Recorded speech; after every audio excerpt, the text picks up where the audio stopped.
মালিক আল্লাহ, আমরা তাকাইয়া দেখো ভিক্ষুকের মতো হাত তুলছি মাওলা।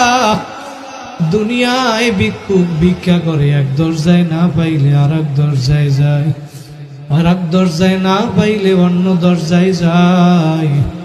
কিন্তু তোমার দরজা ছাড়া আমাদের তো আর কোনো যাওয়ার জায়গা নাই। তোমার দরজা ছাড়া আমাদের আর কোনো দরজা নাই।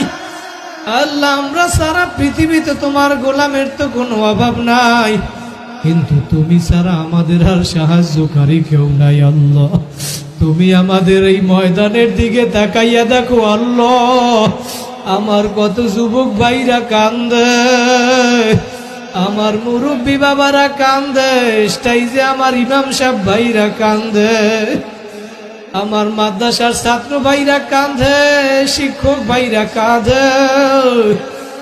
এই ময়দানে কারো হাত কি তোমার কাছে পছন্দ হয় না? আল্লাহ, যার হাত তোমার কাছে পছন্দ হয়, ওই হাতের উসিলা করিয়া তুমি আমাদের সবাইরে মাফ করিয়া দাও।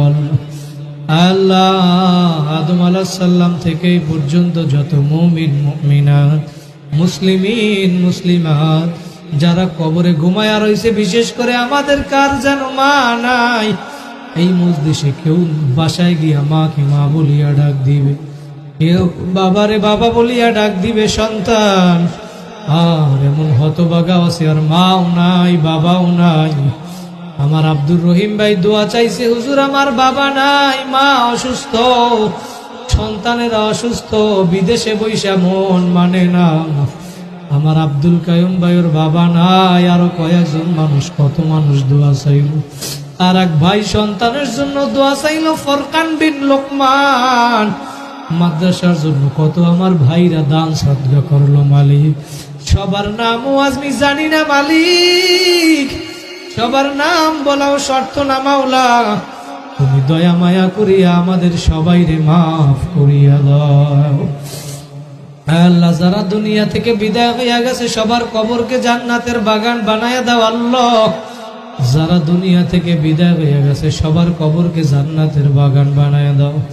যারা দুনিয়ায় বেঁচে আছে মালিক আল্লাহ, তাদের সুস্থতার সাথে নেক হায়াত দিয়ে দাও। আল্লাহ।